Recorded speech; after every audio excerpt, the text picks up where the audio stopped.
Hi, a friend of mine who works at Financial Executives Institute, Dylan Pappenfuss, has asked me a few questions about data quality management. I thought the questions were interesting.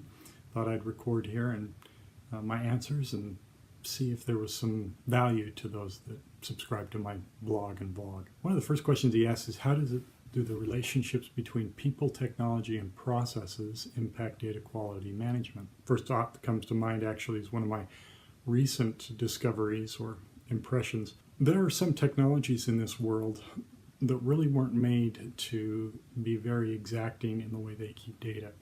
A friend of mine working with some new technology shared with me a while ago that at times the data files disappear.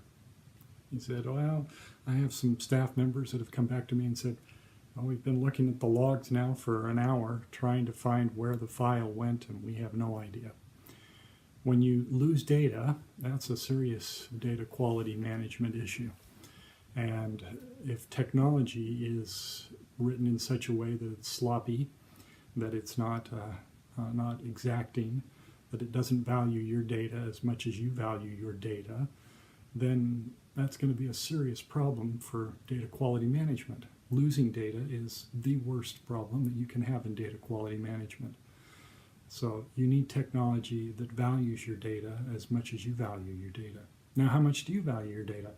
Well, if your processes for security, for example, allow anyone to have access to the data with no audit trails of any kind, then you don't really value your data all that much, because not keeping track of who does what to the data is a sign of lax value to the data. So processes can impact the data as much as poor technology can impact the data. Now, people, how do people figure into this? Well, I have a good friend of mine who I've done a series of videos with, Amit Trian. One day Amit said to me as we were walking back from a dinner together, he said, you know, Kip, I just love it when I can get my hands on financial data. That is somebody who values data, who has that kind of perspective. Finding those kinds of people is difficult to do, because there's not a lot of people that love data, but there are people that do love data.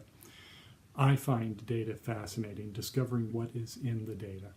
So if you have people that are attracted to and value data, they're going to have they're going to know, they're going to sense what is going to create value in that data and preserve value in that data, and how to do that. So those three things, I mean, I think that the key attribute here, because all of those things, processes are defined by people, technology is written by people.